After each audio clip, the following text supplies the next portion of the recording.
In 1967, at the height of the Cold War, 10 nuclear-armed Minuteman missiles simultaneously went offline at Malmstrom Air Force Base. The official explanation claimed a technical glitch, but Air Force security personnel reported a glowing red object hovering over the missile silo moments before the shutdown. Former Air Force Captain Robert Salas was on duty that night. For decades, he was ordered to remain silent about what he witnessed. Now, he and other military officers are finally speaking out about this disturbing UFO encounter, raising alarming questions about our nuclear security. What if unknown craft possess the capability to neutralize our most secure weapons in an instant? Cold War nuclear strategy and Malmstrom's critical role. Imagine a scenario where America suddenly lost control of its nuclear missiles during the height of the Cold War. Not just one missile, but an entire squadron of them, simultaneously rendered useless. In 1967, this wasn't just a security concern, it was an existential threat to national survival. The world of 1967 existed in a precarious balance of terror. The Cuban Missile Crisis had occurred just 5 years earlier, bringing humanity to the brink of nuclear annihilation. The Vietnam War was escalating, with Soviet and Chinese support for North Vietnam creating proxy conflicts between superpowers. Both the United States and Soviet Union had developed hydrogen bombs with destructive capabilities thousands of times greater than the weapons used on Hiroshima and Nagasaki. This was the environment in which nuclear deterrence strategy evolved. The concept was straightforward but terrifying. Prevent nuclear attack by guaranteeing that any first strike would trigger an overwhelming retaliatory response. This mutually assured destruction doctrine required absolute confidence that America's nuclear arsenal would always function as intended. Any vulnerability in this system threatened the very foundation of American security policy. Malmstrom Air Force Base in Montana stood as a critical pillar in this nuclear shield. Situated in the northern United States, its location provided strategic positioning for missiles targeted toward the Soviet Union. By 1967, Malmstrom controlled 150 Minuteman nuclear-armed intercontinental ballistic missiles, ICBMs, arranged in 15 flights of 10 missiles each. Each flight was managed by a launch control center buried deep underground, staffed by Air Force officers prepared to launch on presidential order. The Minuteman missile system represented America's most advanced nuclear capability. These solid-fuel rockets could be launched within minutes, fly over 8,000 miles, and deliver nuclear warheads with pinpoint accuracy. Each missile carried a warhead with approximately 1.2 megatons of explosive power, roughly 80 times more powerful than the bomb dropped on Hiroshima. The Minuteman was a key component of America's nuclear triad, the three-pronged approach to nuclear deterrence consisting of land-based ICBMs, submarine-launched ballistic missiles, and strategic bombers. Security at Malmstrom was as sophisticated as 1960s technology allowed. Multiple layers of physical security surrounded each missile silo, including fencing, motion detectors, and armed guards.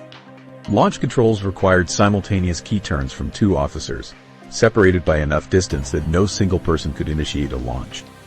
The launch control centers communicated with missile silos through hardened cables buried underground.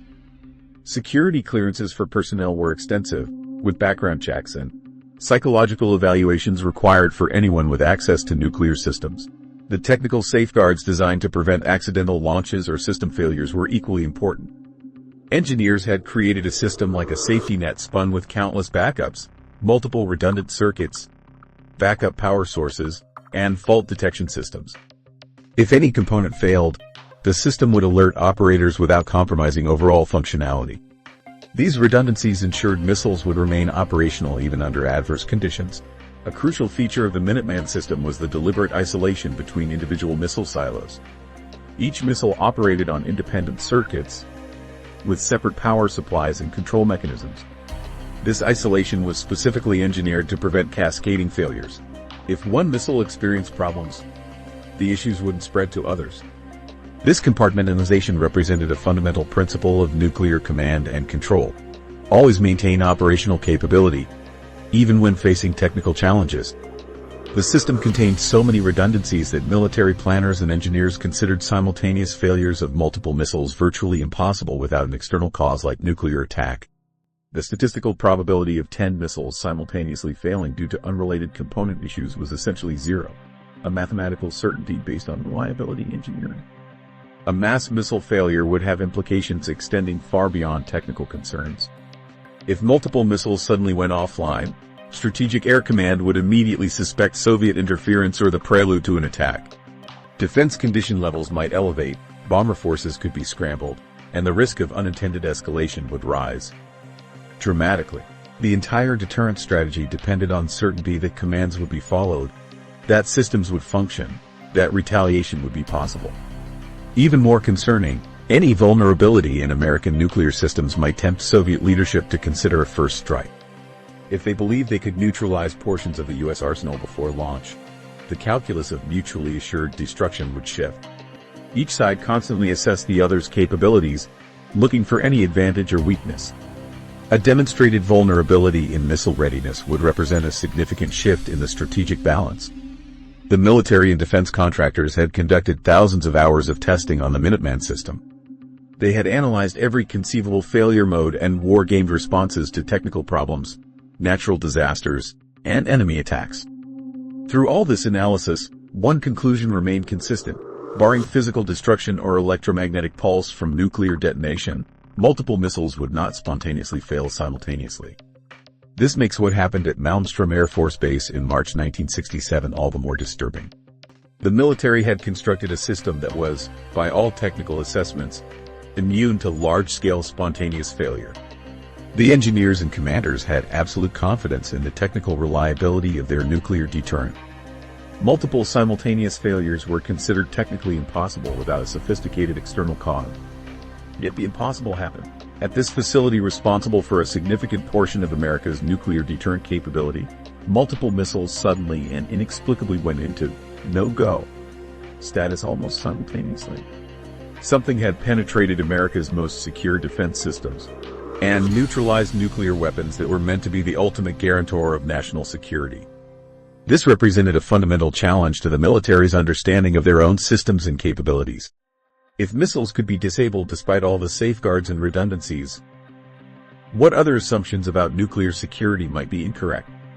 The incident threatened to undermine the very foundation of nuclear deterrence strategy during one of the most dangerous periods of the Cold War. What actually happened on that night in 1967 would challenge everything the military thought it knew about its nuclear security. The personnel who witnessed these events would find themselves facing something that wasn't supposed to be possible. Something that couldn't be explained by any conventional understanding of the technologies involved. The night everything changed. March 16, 1967. March 16, 1967 began as just another graveyard shift at Malmstrom Air Force Base in Montana. The Oscar Flight Launch Control Facility sat quietly in the remote plains, one of 15 launch control centers overseeing America's nuclear missile arsenal. 60 feet underground in a reinforced concrete capsule, Captain Robert Salas and Lieutenant Fred Maywold manned their post, monitoring the status of 10 Minuteman nuclear missiles scattered across the Montana landscape. The Launch Control Center hummed with the sound of air circulation systems and electronics, a constant reminder of the technology keeping America's nuclear deterrent ready. Banks of equipment with status lights, communication systems, and the launch console with its ominous keys dominated the Spartan space. Captain Salas, an Air Force Academy graduate, and Lieutenant Maywold had both passed extensive background checks and rigorous training before being entrusted with nuclear launch authority. They represented the human element in America's nuclear command structure, the officers who would execute presidential orders if the unthinkable occurred. Around 2 a.m., a call from the Oscar Flight Security Guard above ground broke the monotony. The guard reported strange lights moving erratically in the sky near the facility. Captain Salas noted the report without alarm. Unusual lights had many possible explanations. Aircraft, weather phenomena, satellites. He instructed the security team to keep him informed and return to his duties. The incident a mere ripple in the calm routine of the night. Approximately 30 minutes later, everything changed. The security phone rang again, but this time the guard was shouting, his voice tight with tension. A glowing red-orange object had appeared and was hovering directly over the facility's front gate. Other security personnel confirmed the sighting. The guard described a large, pulsating oval casting an eerie red glow over the area. It made no sound and performed maneuvers impossible for conventional aircraft. Salas felt his pulse quicken. These weren't untrained civilians reporting. These were military security specialists responsible for protecting nuclear weapons. Their training emphasized accurate observation. Now they were witnessing something inexplicable directly above one of America's most sensitive military installations. As Salas processed this disturbing information, the first alarm pierced the control center's steady hum. A missile status light on their console changed from green to red. One Minuteman missile had suddenly gone into no-go status. Salas's stomach tightened. Before he could respond, a second missile status light changed to red. The situation deteriorated with breathtaking speed. More missile status lights flipped from green to red. Alarms continued to sound as missile after missile went offline. Salas's hands moved automatically through the prescribed protocols for missile system failures, checking each subsystem, searching for the cause of the cascading shutdowns. His mouth went dry. Command post, this is Oscar Flight. We have multiple missiles down. Repeat, multiple missiles down. Lieutenant Maywold's voice remained professional, but Salas could hear the underlying strain. The command post's response reflected confusion and disbelief. Multiple simultaneous failures weren't supposed to happen. Nothing in their training had prepared them for this scenario. The office's fingers flew across their controls, running through technical checklists. Power systems, guidance components, communication links, all checked. Meanwhile, another disturbing detail emerged. Security violation indicators were lighting up at multiple missile silos. These suggested unauthorized access at the missile sites themselves, scattered across miles of Montana landscape. Deploy security teams to all affected sites immediately, Salas ordered, his voice tight. The coincidence was impossible to ignore. A strange object appears, and suddenly missiles start failing. The statistical probability of 10 independent systems failing within minutes of each other was essentially zero. Within approximately 10 minutes, all 10 missiles under Oscar Flight's control showed no-go status. An entire flight of nuclear missiles, a significant portion of America's nuclear deterrent, had been rendered inoperable in minutes. Sweat beaded on Salas's forehead despite the cool air of the bunker. This represented a potential national security crisis at the height of the Cold War.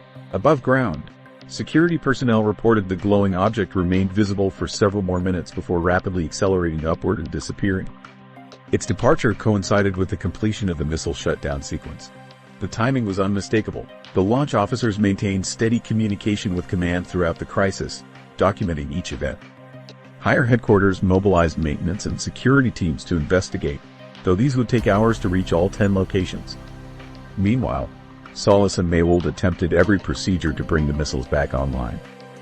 Nothing worked. The systems remained unresponsive, bypassing multiple redundant systems designed specifically to prevent such widespread failures. The connection between what security personnel observed and the simultaneous failure of nuclear weapons systems created a disturbing picture. The glowing object had appeared, hovered over a nuclear missile facility, and during its presence, 10 nuclear missiles had gone offline. When it departed, it left behind disabled weapon systems designed to remain operational under virtually any circumstances. Hours later, maintenance teams discovered the missiles could eventually be restored, but only through complete system resets. No physical damage was found. No evidence of conventional sabotage emerged. The technical cause of the failures remained elusive despite extensive investigation. The events at Oscar Flight represented something unprecedented. Apparent technology demonstration by an unknown craft that could neutralize America's most powerful weapons. Yet despite the extraordinary nature of the incident, what these military officers witnessed would soon be classified, minimized, and officially explained away. The witnesses themselves would be instructed not to discuss what they had seen. The witnesses speak first-hand accounts of the incident. When examining UFO cases, the credibility of witnesses forms the bedrock of any serious investigation. Unlike many UFO reports that come from random civilians with no specialized training, the Malmstrom incident stands apart precisely because of who the witnesses were: military professionals with extensive training, security clearances, and careers they were putting at risk by coming forward. Captain Robert Salas, a graduate of the Air Force Academy with years of service, had undergone rigorous training before being entrusted with nuclear launch authority. His background included engineering studies, specialized missile operations training, and extensive background checks for his security clearance. Lieutenant Fred Maywold, the commanding officer on duty with Salas that night, possessed similar qualifications and technical expertise with the Minuteman missile system. Both men represented the type of witnesses whose testimony would normally be considered beyond reproach in any context other than UFO encounters. During the incident on March 16, 1967, Salas was stationed 6 stories underground in the Oscar Flight Launch Control Center. He didn't personally see the UFO that hovered above the facility. His experience came through phone calls from security personnel and the alarming cascade of system failures on his control console. "I received a call from a guard on the surface," Salas later reported. He reported seeing strange lights in the sky making odd maneuvers, which were not airplanes. The second call revealed more detail.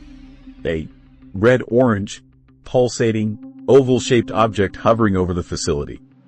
As the missiles began failing one after another, Salas followed protocol exactly, documenting each failure and reporting up the chain of command. His training took over as he systematically checked for possible explanations, even as the unprecedented nature of the situation became clear. His detailed technical knowledge allowed him to understand precisely how the missile systems worked, what could cause failures, and the significance of multiple simultaneous shutdowns. Maywald's testimony corroborates that 10 missiles went off alert simultaneously, an occurrence that missile technicians and engineers had repeatedly stated was virtually impossible without an external cause. The missiles had been deliberately designed with separate systems to prevent this kind of cascading failure. His account matches Salas's in every technical detail, from the timing of the failures to the inability to bring the systems back online through standard procedures. While Salas and Maywald monitored the crisis from underground, security personnel above ground had direct visual contact with whatever was causing it. These weren't ordinary guards, but Air Force security police specifically trained to protect nuclear weapons, with training in accurate observation, threat assessment, and response protocols. Multiple guards observed the glowing, red-orange object hovering near the facility's front gate. Despite observing from different positions around the facility, they reported consistent details. The oval-shaped object pulsated, maintained position over sensitive areas, and eventually departed with extraordinary speed that no aircraft of the era could match. After the incident, witnesses were separated and questioned independently as part of the Air Force investigation. Their accounts aligned on key details: the timing of events, the appearance of the object, and the simultaneous failure of multiple missile systems. This consistency, despite independent questioning, is a standard marker investigators use to assess witness credibility. The professional stakes for these witnesses were enormous. Years later, Salas would reflect on the personal cost. "When I first started speaking about this publicly, former colleagues stopped calling. Some friends questioned my judgment. My aerospace career opportunities narrowed, but I couldn't stay silent about something that had such profound implications for national security." Military personnel reporting UFO encounters around sensitive nuclear installations face potential career damage, ridicule from colleagues, and, in some cases, explicit orders to remain silent.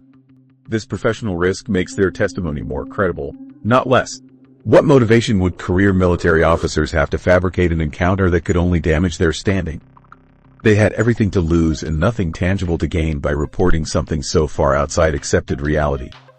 In the years following the incident, Captain Salas continued his military career, eventually retiring honorably from the Air Force. He went on to work in the aerospace industry before becoming an advocate for disclosure about UFO encounters at nuclear facilities. His persistence in bringing attention to the Malmstrom incident, despite institutional resistance, underscores his belief in its significance. Salas has maintained his account across multiple interviews, books, and congressional testimonies spanning decades. The testimony from Oscar flight personnel aligns with reports from Echo Flight, where a similar incident had occurred days earlier. This cross-correlation between separate launch facilities, with different personnel reporting similar phenomena and effects, strengthens the case that something truly anomalous occurred at Malmstrom in March 1967. These were military professionals specifically chosen for their reliability, technical knowledge, and mental stability. They had passed psychological screenings and held clearances that verified their trustworthiness. In any other military context, their observations would be treated as definitive evidence. Only the extraordinary nature of what they reported caused their testimony to be questioned or dismissed. As the Air Force worked to contain the situation in the hours and days following the incident, these witnesses would find themselves facing an institutional response designed to minimize and explain away their experiences.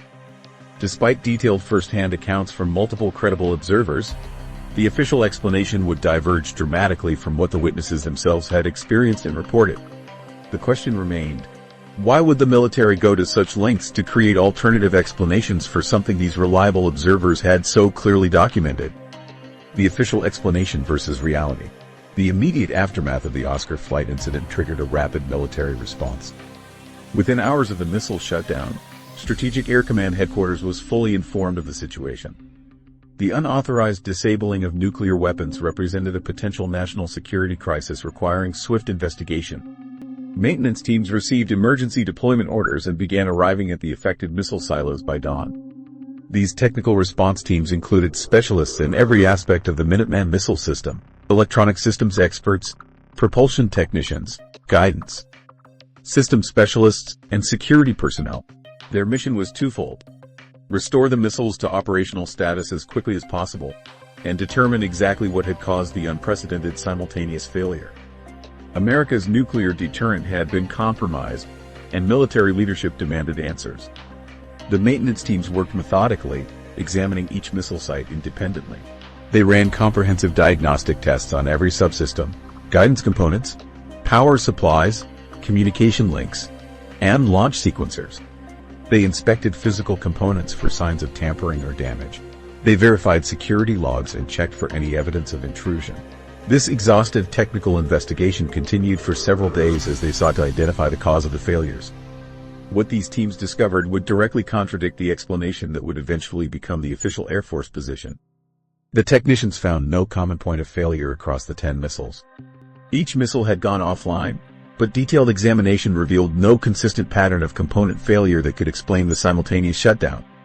The missiles had different manufacturing dates, maintenance histories, and component sets.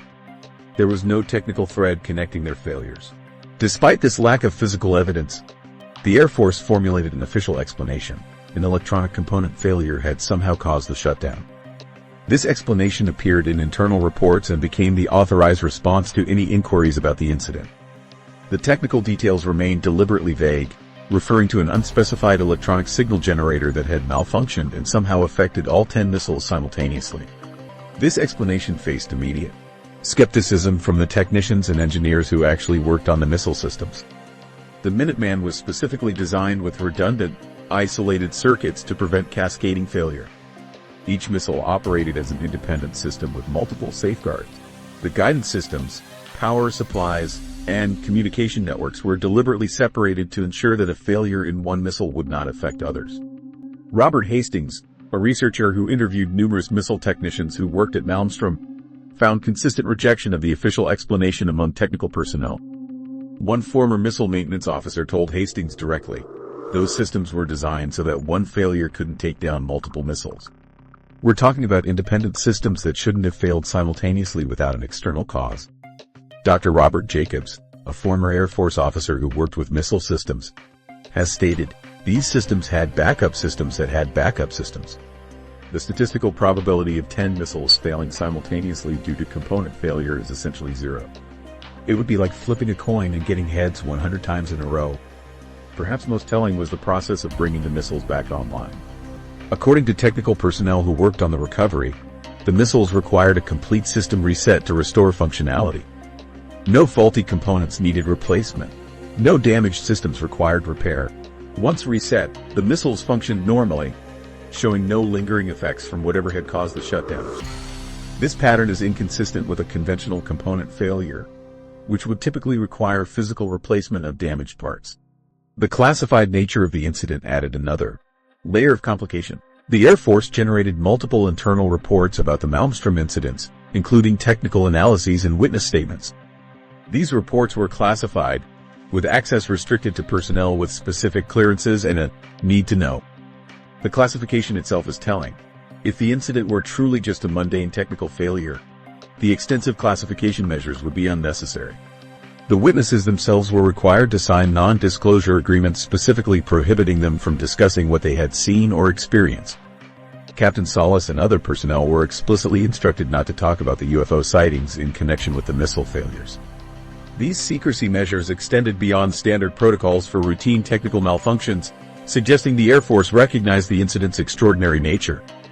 During debriefings, Officers from Air Force Office of Special Investigations, UFOC, focused intensely on the timing between the UFO sightings and the missile failures. This correlation clearly concerned military investigators, even as the official explanation would later attempt to sever any connection between the two events. Missile maintenance logs from the period show no record of replacing signal generators or any other common component across the affected missiles.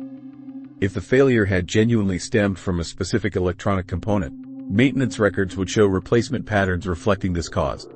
Instead, the record shows system resets without significant hardware replacements, contradicting the signal generator failure theory. Colonel Walter Figel, who was deputy crew commander at Echo Flight during a similar incident, later stated that the technical explanation he was given never made sense given his understanding of the missile systems. "We had multiple missiles go down for what was officially attributed to an electronic failure," Figel said. "But in my experience, these systems didn't fail that way. They couldn't fail that way given how they were designed." Former Boeing engineer Robert Kaminsky, who led the company's investigation into the Echo Flight incident, wrote in a 1996 letter that his team found no technical cause for the missile failures. According to Kaminsky, his investigation was suddenly terminated without explanation after finding no conventional cause for the failures. He was directly told to stop all further inquiries into the incident. Perhaps most disturbing is that the Malmstrom incident wasn't isolated. Just 8 days earlier, on March 8, 1967, a nearly identical situation had occurred at another launch control facility at the same base. Echo Flight, located miles away from Oscar Flight, had also experienced the simultaneous failure of 10 Minuteman missiles. And there too, security personnel reported strange aerial objects in the vicinity. The Oscar Flight incident at Malmstrom stands as one of the most well-documented UFO encounters at a nuclear facility. What many people don't realize, however, is that it wasn't an isolated event. Just 8 days earlier, on March 8, 1967, another disturbing incident occurred at the same Air Force Base that followed an almost identical pattern, one that would strengthen the case that something truly extraordinary had happened at Malmstrom. Echo Flight, like Oscar Flight, was one of 15 launch control facilities at Malmstrom Air Force Base. On the morning of March 8, the two officers on duty at Echo Flight experienced something unprecedented and eerily similar to what would happen at Oscar Flight days later. At approximately 8:45 a.m., every missile at Echo Flight went into no-go status within seconds of each other. 10 nuclear-armed ICBMs, each in a separate location with independent systems, simultaneously became inoperable. For the military officers monitoring these weapons, the situation was both technically inexplicable and deeply concerning from a national security perspective. Lieutenant Walter Figel was the deputy crew commander at Echo Flight that morning. Like Robert Salas at Oscar Flight, Figel was a trained missile launch officer who understood the technical impossibility of what he was witnessing. The missiles had been designed specifically to prevent simultaneous failures. Their systems were isolated, with redundant components and separate power supplies. Yet he watched as all 10 status lights changed in rapid succession. The Echo Flight incident serves as the missing precursor that makes the Oscar Flight case even more perplexing. The two events share striking technical similarities. In both cases, all 10 missiles under a single launch control center went offline simultaneously. In both cases, the missiles could eventually be brought back online after system resets, with no evidence of physical damage or component failure that could explain the shutdown. The Echo Flight incident also included reports of unusual aerial phenomena. According to Figel's later testimony, he received calls from on-site maintenance personnel at one of the missile silos.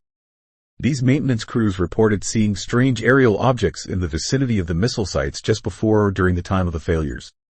As Figel would later describe it, a maintenance team member called from one of the silos reporting a bright, glowing, oval-shaped object hovering above the site. Initially skeptical, Figel questioned the maintenance team about what they were seeing. The maintenance team was adamant. They were observing something unusual directly above the missile silo. Like the security personnel at Oscar Flight would report days later, these witnesses described an object that hovered with precision, displayed unusual lighting, and exhibited flight characteristics beyond conventional aircraft capabilities. The timing couldn't be dismissed as coincidence. The maintenance team's report of an unidentified aerial object came in just before the missiles began failing. This temporal connection between UFO sightings and missile shutdowns would be repeated at Oscar Flight 8 days later, establishing a pattern that defied conventional explanation. The Air Force's response to the Echo flight incident followed a similar pattern to their later handling of the Oscar flight case. Technical teams were dispatched to investigate. Classified reports were generated. Witnesses were debriefed and instructed to maintain silence about certain aspects of what they had observed. The official explanation attributed the shutdown to a technical malfunction, specifically, an electronic noise pulse that had somehow affected all 10 missiles simultaneously. This explanation faced the same technical problems as the later explanation for the Oscar flight incident. The Minuteman missile system had been specifically designed to prevent such cascading failures. Each missile had separate electronic systems, power supplies, and communication links. For a single electronic pulse to affect all 10 missiles would require a failure mode that the system's designers had specifically engineered against. Boeing engineer Robert Kaminsky led the company's technical investigation into the Echo flight shutdown. According to Kaminsky's written testimony years later, his team found no conventional explanation for the simultaneous failures. Even more troubling, Kaminsky reported that his investigation was suddenly terminated without explanation after finding no technical cause. He was directly instructed to stop all further inquiries into the incident. The statistical improbability of two nearly identical incidents occurring at the same base within 8 days is staggering, like two lightning strikes hitting the same spot during clear weather. Missile systems that had operated reliably for years suddenly experienced unprecedented simultaneous failures, in both cases temporarily disabling a significant portion of America's nuclear deterrent. Both incidents coincided with reports of unusual aerial objects in the immediate vicinity. Both were officially attributed to electronic malfunctions that technical experts deemed virtually impossible given the system's design.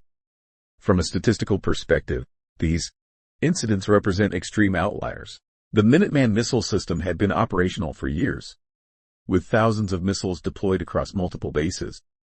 The likelihood of experiencing even one incident of multiple simultaneous failures was extremely low given the system's redundancies.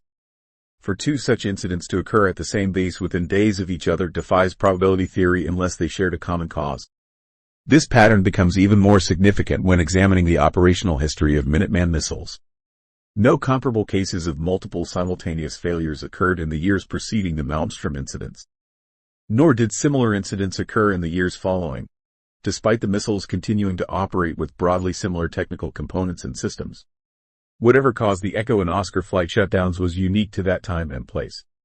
The Echo flight case is crucial for understanding the full significance of what happened at Malmstrom. It establishes that the Oscar flight incident wasn't an anomaly or a one-time event that could be dismissed as a statistical outlier.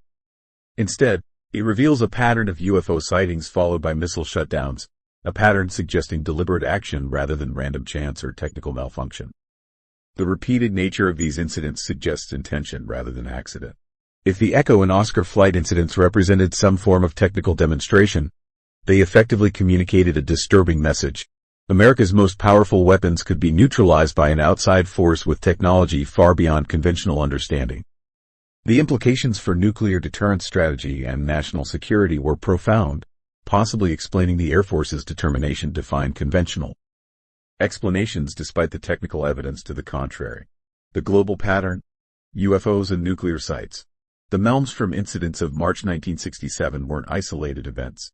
They represent 2 points in a much larger pattern that spans decades and continents. When examining the global history of UFO encounters, one correlation emerges with remarkable consistency. Unidentified aerial phenomena appear with statistically significant frequency near facilities that handle nuclear materials or weapons. This pattern began in the earliest days of the nuclear age. In late 1948, shortly after the development of the atomic bomb, Los Alamos and Sandia laboratories in New Mexico became hotspots for unusual aerial activity. These facilities, central to America's nuclear weapons program, saw dozens of reports of green fireballs, objects moving on perfectly horizontal trajectories, often directly toward nearby aircraft. Scientists, military personnel, and pilots consistently reported these objects. The connection strengthened in November 1957 at Kirtland Air Force Base in New Mexico. Two experienced control tower operators witnessed an elongated object with no wings or visible propulsion hovering directly over the base's nuclear weapons storage area. The craft then demonstrated extraordinary capabilities, shooting away at tremendous speed. Radar systems confirmed its presence as it shadowed a departing cargo plane at just half a mile before disappearing from scopes. The 1964 Big Sur incident involved an actual missile test. During an Atlas missile launch from Vandenberg Air Force Base, Lieutenant Robert Jacobs captured something extraordinary on film. According to Jacobs and Major Florence Mansman, who reviewed the footage, a disc-shaped craft approached the missile during flight, circled it, and then the missile malfunctioned. This suggested active interference with nuclear technology, foreshadowing the later Malmstrom events. Nuclear facilities seem to act like beacons in the night, drawing attention from these mysterious visitors. Just as ships are drawn to lighthouses, these phenomena appear attracted to our most powerful and potentially dangerous technology, often demonstrating capabilities that suggest deliberate observation or interaction. By 1966, similar incidents occurred at Minot Air Force Base in North Dakota, another Minuteman missile installation. An unknown object interfered with a missile command station's communications equipment, an incident significant enough for J. Allen Hynek, the Air Force's scientific consultant on UFOs, to publicly discuss. Days earlier, a Border Patrol officer near Minot reported a close-range sighting of a metallic, disc-shaped object near the missile silos. His radio stopped functioning as the object approached. Another instance of electronic interference similar to the Malmstrom case. The pattern continued into October 1975 at Loring Air Force Base in Maine, where nuclear weapons were stored as part of the Strategic Air Command bomber fleet. Over several consecutive nights, security personnel observed unidentified objects hovering near nuclear weapons storage areas. These objects penetrated restricted airspace, triggered security alarms, and were tracked on radar. Despite scrambled interceptor aircraft, they could not be identified or intercepted. Moving beyond American borders, the December 1980 Rendlesham Forest incident occurred adjacent to RAF Woodbridge in the United Kingdom, a base believed to store nuclear weapons for NATO. The deputy base commander and several Air Force personnel reported observing mysterious objects at close range. According to witnesses, UFOs projected beams of light around the nuclear weapons storage area at nearby RAF Bentwaters and moved in sharp angular patterns as though they were doing a grid search, suggesting systematic examination of the area. Even nuclear accidents appeared to attract UAP attention. During the 1986 Chernobyl disaster in Ukraine, multiple witnesses reported seeing UFOs near the damaged reactor. Plant workers, local residents, and cleanup personnel described objects hovering directly over the damaged reactor building, emitting beams of light toward the exposed core. Some speculated these objects might have been attempting to reduce radiation danger. The statistical correlation between nuclear sites and UFO activity transcends coincidence. Nuclear facilities occupy a tiny fraction of Earth's surface yet account for a disproportionately large percentage of well-documented UFO encounters. These facilities are generally in remote, low-population areas where random civilian UFO reports should logically be less frequent. This correlation spans nations, political systems, and decades. Whether in the United States, United Kingdom, Soviet Union, or other nuclear powers, the pattern remains consistent. Where nuclear technology exists, unexpected aerial phenomena follow. What makes these cases particularly compelling is the quality of the witnesses. These are military officers, security personnel, control tower operators, and technical specialists whose careers depend on accurate reporting. Many had high-level security clearances that had already vetted them for reliability. Their professional credibility makes their consistent reports difficult to dismiss. The global pattern surrounding the Malmstrom incidents raises profound questions about why these objects appear drawn to our nuclear technology.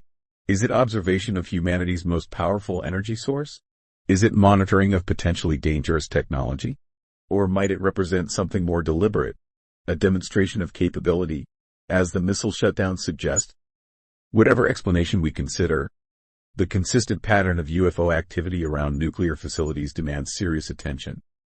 Something about nuclear technology appears to attract these mysterious objects, and understanding that attraction might be crucial to understanding the phenomenon itself. This global context is essential for interpreting what happened at Malmstrom in 1967. Rather than an isolated incident, the missile shutdowns appear to be part of a larger interaction between unknown craft and humanity's nuclear technology. To understand what happened at Oscar and Echo flights, we must first understand what technological capabilities might allow unknown craft to disable sophisticated missile systems designed to resist interference. The technical mystery. How could it happen? The Minuteman missile system represented one of the most sophisticated technological achievements of the Cold War era. Each missile was a marvel of engineering containing thousands of components working in precise coordination. To understand the true mystery of the Malmstrom incident, we need to examine exactly what would be required to disable these weapon systems simultaneously. The technical specifications of the Minuteman missile control systems were deliberately designed with multiple layers of protection. Each missile operated through a guidance and control system that included an autopilot, inertial guidance package, and multiple computers. These systems formed fortresses of circuitry, protected by hardened electronics designed to withstand extreme conditions including radiation and electromagnetic interference. The missiles communicated with their launch control center through a network of hardened cables buried underground, with backup radio communication systems available if primary systems failed. What makes the simultaneous shutdown particularly perplexing is the deliberate isolation between missile systems. Each missile had its own power supply, including commercial power, backup generators, and battery systems. Critical components were kept in Faraday cage-like enclosures that blocked external electromagnetic signals. These were sophisticated defensive measures developed by America's finest engineering minds, specifically designed to prevent interference with these weapons. Each missile silo functioned as an independent system, connected to others only through the launch control center. This architecture ensured that problems in one missile couldn't cascade to others. The statistical probability of 10 independent systems failing simultaneously through component malfunction was astronomically low. Former missile engineer David Smith, who worked on Minuteman systems in the 1970s, calculated that such a simultaneous failure would be a 1 in many billions probability event.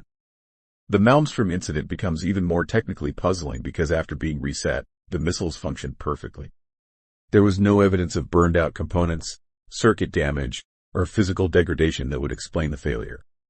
Whatever caused the shutdown apparently left no physical trace on the system components, contrary to most forms of electronic interference, which typically leave evidence of their effect.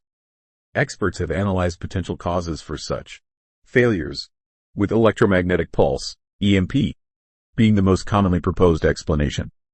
An EMP generates a brief but intense burst of electromagnetic energy that can disrupt electronic systems. For an EMP to affect multiple missile sites simultaneously, it would need to be both powerful and precisely targeted. The missile silos at Malmstrom were spread across miles of Montana landscape, making conventional EMP weapons of the 1960s incapable of affecting so many dispersed sites without causing widespread disruption to other electronic systems. No such widespread effects were reported. Could Soviet technology have been responsible? The technical consensus was clear. Soviet capabilities in 1967 could not account for the effects observed at Malmstrom. The USSR had developed some early EMP technology, but nothing capable of selectively targeting multiple hardened military installations without detection. Additionally, any Soviet operation inside U.S. territory would have constituted an act of war. The lack of any indicators of Soviet presence led investigators to quickly dismiss this possibility. The technical signature of the shutdown provides further clues. The missiles displayed a no-go condition, indicating they couldn't launch if commanded. What makes the Malmstrom case unique is that all systems appeared to fail simultaneously, rather than in a cascading sequence typical of conventional failures. The precise nature of the shutdown signature was consistent across all 10 missiles, suggesting a common cause affecting all of them in the same way. This uniformity points strongly toward an external cause rather than random component failures. Technical investigation teams arrived within hours and included specialists in every aspect of the Minuteman system. According to declassified documents and testimony from technical personnel, the teams found the missiles in perfect working order after reset procedures were completed. No damaged components required replacement. No circuit boards showed signs of burning or electrical damage. The guidance systems, once reset, functioned according to specifications. This technical signature, complete system failure followed by perfect functionality after reset, is almost unheard of in complex electronic systems of that era. Colonel Frederick Maywold, who was present during the Oscar flight incident, later stated, after they were reset, they worked perfectly. There was no indication of what caused them to go down in the first place. That's what made it so unusual from a technical perspective. The investigation considered various natural explanations, including lightning strikes, solar flares, and geological phenomena. Each was systematically ruled out. Lightning would have left clear evidence of surge damage. No significant solar flare activity was recorded on the dates in question. Geological explanations couldn't account for the selective nature of the failures. The technical mystery deepens considering that similar incidents occurred at two different launch facilities within days of each other. Echo Flight and Oscar Flight experienced nearly identical shutdown signatures, with the same technical outcome, perfect functionality after reset. This repetition of an otherwise unprecedented event defies statistical probability unless a common external cause was involved. One former missile technician who worked at Malmstrom during this period stated, "In 27 years working with these systems, I never saw anything like it before or since.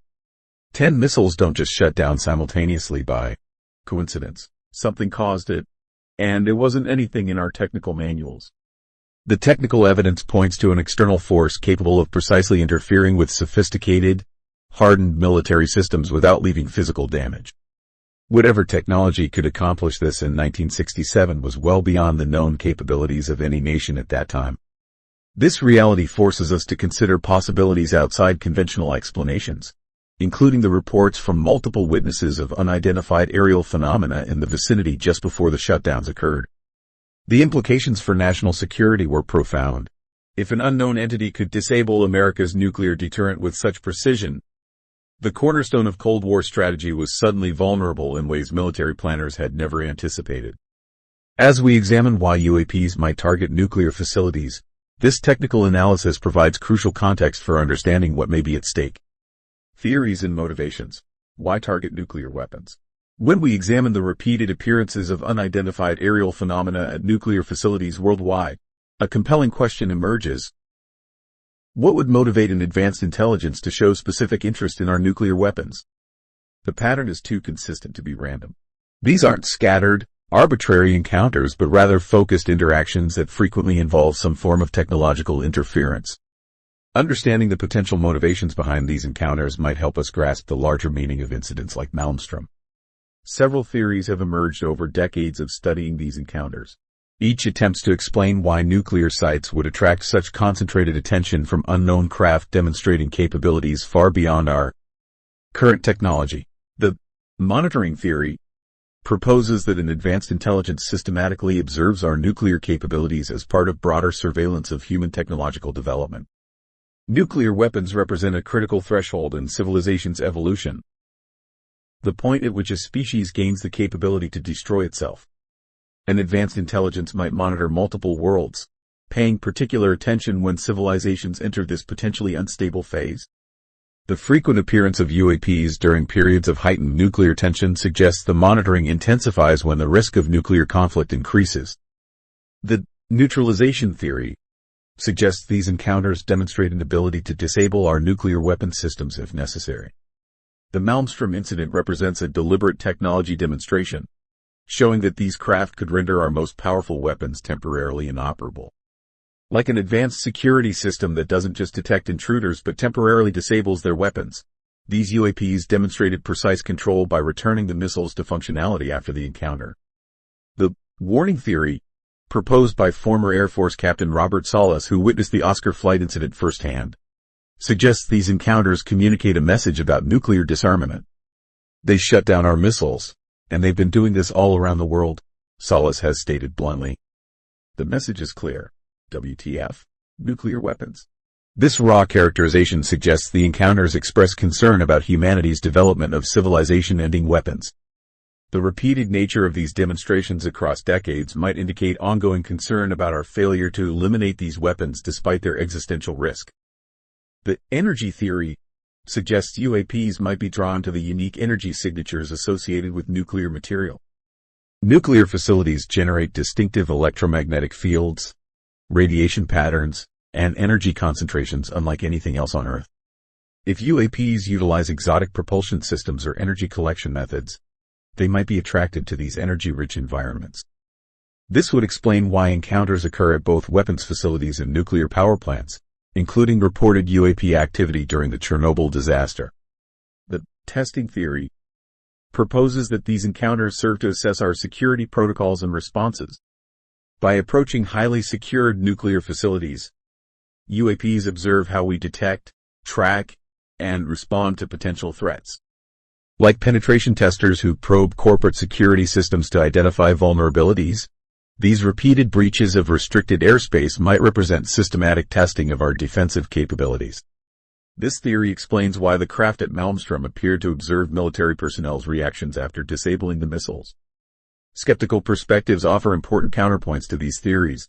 Some analysts question whether these incidents involve non-human technology at all, suggesting alternative explanations like misidentified conventional aircraft, classified military technology tests, atmospheric phenomena, or fabricated reports. The official Air Force position for decades maintained that most UFO sightings could be explained through conventional means. However, these skeptical perspectives struggle to account for cases like Malmstrom, where multiple reliable military witnesses reported both visual observations and unprecedented technical effects. The simultaneous failure of 10 nuclear missiles, witnessed by trained officers with top security clearances, defies conventional explanation, particularly when it occurred twice within 8 days at the same base, both times in conjunction with reported UAP activity. The consistent pattern of UAP interest in nuclear sites strongly suggests deliberate intent rather than random encounters. Statistical analysis shows significant clustering around nuclear facilities compared to similar military installations without nuclear weapons. This pattern spans continents and decades, from the early days of nuclear weapons development to the present. The focused nature of these encounters, often involving observable technological effects on nuclear systems, points toward purposeful action. Whatever intelligence might be behind these encounters, they appear to have a specific interest in humanity's most destructive weapons. This interest has remained consistent from the dawn of the nuclear age through the present day, suggesting an ongoing concern related to nuclear technology. The repeated nature of these encounters, with similar patterns appearing at nuclear facilities worldwide, indicates systematic rather than random activity. As we consider the national security implications, understanding potential motivations becomes crucial. If an external intelligence can indeed disable our nuclear weapons at will, this fundamentally alters the equation of nuclear deterrence and security. Whether their intentions are benign, neutral, or potentially threatening would dramatically affect how we should respond to this apparent technological superiority. The consistent interest in our nuclear weapons suggests that whatever these phenomena represent, they consider humanity's nuclear capabilities National security implications and the vulnerability question. Continued attention. The national security implications of the Malmstrom incident extend far beyond a single isolated event at one Air Force base. If unknown craft can indeed disable nuclear weapons at will, the entire foundation of global security strategy comes into question. Nuclear deterrence theory, the backbone of international security policy since the 1950s, fundamentally relies on absolute certainty that weapons will function when needed. The moment that certainty disappears, the stability of nuclear deterrence begins to crumble. A nuclear deterrent that can be disabled isn't a deterrent at all. It's merely an expensive symbol that creates a false sense of security, explained Robert Jameson, former Department of Defense analyst. This vulnerability creates what nuclear strategists call a credibility gap. Enemies might no longer believe in the threat of retaliation, potentially making conflict more likely, not less. The military's initial response to the Malmstrom incident followed a predictable pattern: immediate classification of incident details, technical investigations seeking conventional explanations, and instructions to witnesses to maintain silence. This secrecy reflected profound discomfort within the defense establishment. Acknowledging unknown craft could interfere with nuclear weapons meant admitting a vulnerability in America's ultimate defense. As similar incidents continued at nuclear facilities through the 1970s and beyond, the military implemented enhanced security measures at nuclear sites, including improved sensor systems and more rigorous reporting protocols for aerial intrusions. Changes to nuclear command and control procedures remain largely classified, but former missile officers have confirmed modifications to authentication systems and launch procedures. Following a wave of incidents in the mid-1970s, when UFOs were reported over nuclear weapons storage areas at Loring Air Force Base, Malmstrom, and other strategic air command facilities, specialized rapid response teams operated under direct Pentagon authority. Their existence underscores how seriously military leadership took these incidents, despite publicly dismissing UFO reports. Admiral Thomas Wilson, former director of the Defense Intelligence Agency, acknowledged in a classified briefing that UAP activity around nuclear assets represented an issue of national security significance. Robert Hastings, who has interviewed over 150 military veterans about UFO incidents at nuclear sites, reports that senior officers privately express alarm about these encounters while maintaining public silence. The security concerns extend beyond the weapons vulnerability. If an adversary nation discovered a method to disable American nuclear weapons, the strategic balance would shift dramatically. However, if unknown craft of potentially non-human origin can neutralize these weapons, it introduces an unpredictable variable into global security equations.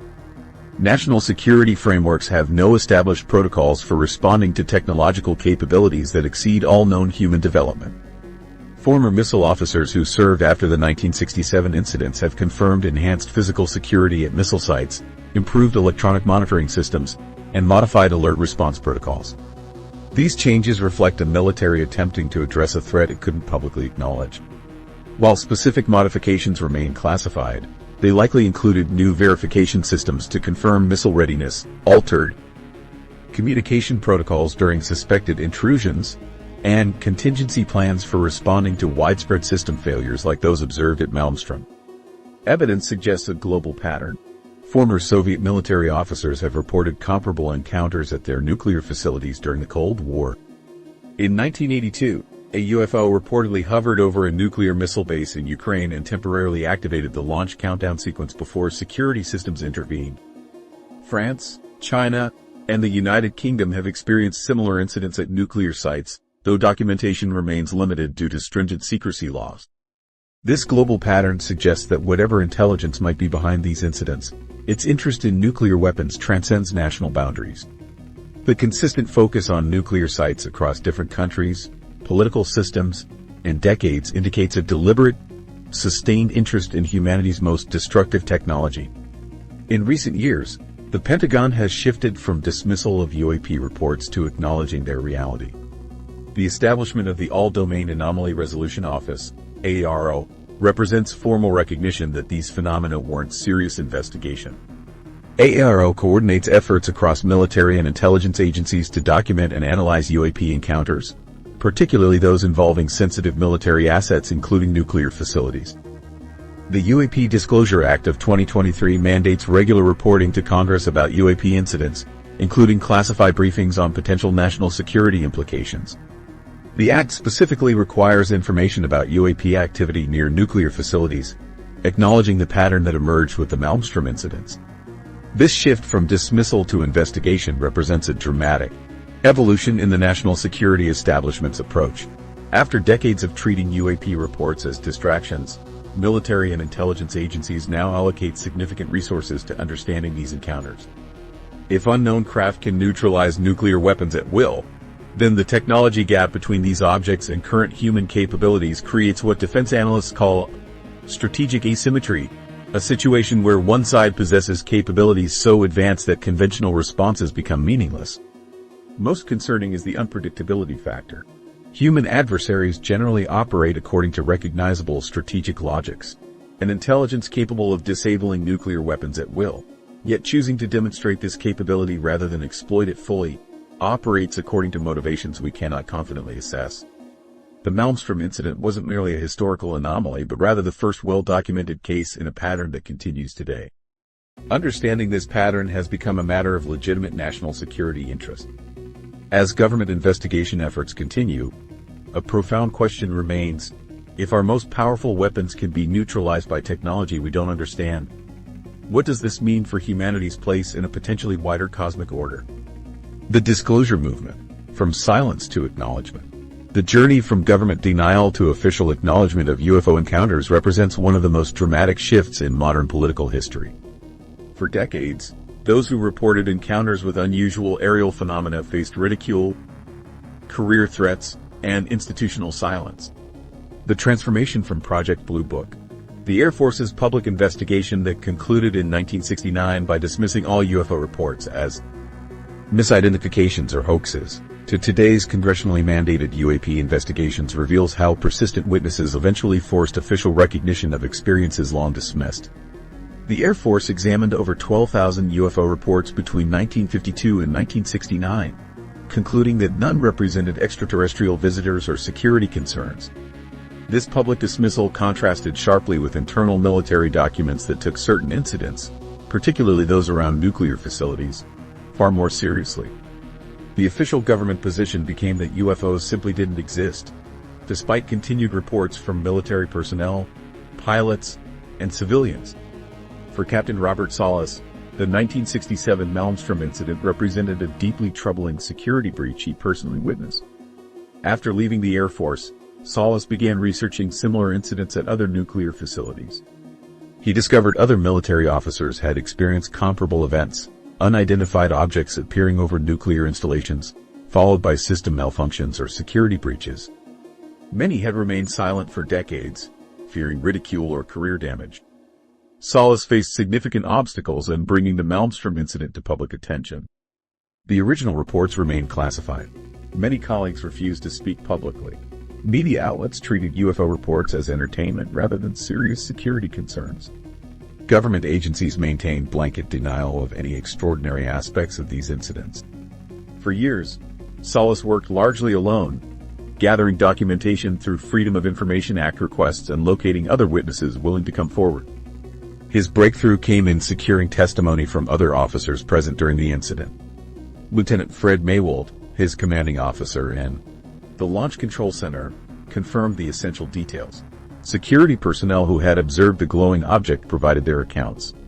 Missile maintenance technicians who responded to the shutdown offered technical confirmation that the official explanation of electronic noise couldn't account for what happened. By 2010, Salas had assembled enough evidence to organize a formal press conference at the National Press Club in Washington, D.C., featuring multiple military officers testifying about UFO incidents at nuclear sites. These weren't anonymous sources but decorated military officers with direct responsibility for nuclear weapons. They risked their professional reputations to publicly testify about events the government had long denied. 7 former Air Force officers described various UFO encounters at nuclear missile sites across the United States and Britain. Despite generating some news coverage, elected officials and major news outlets showed little long-term interest. The systematic dismissal of UFO reports continued largely unchanged, leaving witnesses like Salas wondering if their truth would ever be acknowledged. The real turning point came in December 2017. The New York Times published a groundbreaking article titled, "Glowing Auras and Black Money: The Pentagon's Mysterious UFO Program." The article revealed a secret Pentagon program that had investigated UFOs between 2007 and 2012. For the first time, a major newspaper confirmed through official sources that the government had continued investigating UFOs long after claiming to have abandoned the subject. The Times article included Navy fighter pilot videos showing encounters with unidentified aerial phenomena displaying capabilities beyond known aircraft. It quoted Program Director Luis Elizondo, stating that these objects showed accelerations that cannot be achieved by conventional technology. Decades of silence were beginning to crack. This revelation created a cascade effect. Major news outlets began covering UAP incidents with serious journalism rather than ridicule. Members of Congress demanded briefings. Navy pilots felt empowered to come forward with their own encounters. The Pentagon, after initially denying the program's existence, was forced to acknowledge its reality and confirm the authenticity of the released videos. By 2020, public and congressional pressure had built to the point where the Intelligence Authorization Act included a provision requiring a comprehensive report on unidentified aerial phenomena. Congress was now formally mandating investigation of phenomena the government had spent decades dismissing. The resulting report, released in June 2021, marked a historic turning point. While cautious in its language, the report acknowledged the reality of unexplained incidents, stating that many UAP sightings probably do represent physical objects. It examined 144 incidents reported by military personnel since 2004, concluding that all but one remained unexplained after investigation. Congressional interest intensified. The National Defense Authorization Act for fiscal year 2022 established what would become the All-Domain Anomaly Resolution Office, tasked with collecting and analyzing UAP reports and providing annual updates to Congress. The United States government had created an official, publicly acknowledged program specifically focused on investigating unidentified aerial phenomena. In May 2022, Congress held the first public hearing on UFOs in over 50 years. Defense Department officials testified about ongoing investigations, acknowledging hundreds of reports from military personnel. The hearing represented a dramatic departure from decades of government dismissal and ridicule. For Robert Salas and other witnesses to the Malmstrom incident, these developments represented vindication after decades of being ignored. The government was finally acknowledging what these witnesses had been reporting for years, that unidentified objects demonstrating extraordinary capabilities had repeatedly interacted with nuclear weapons facilities.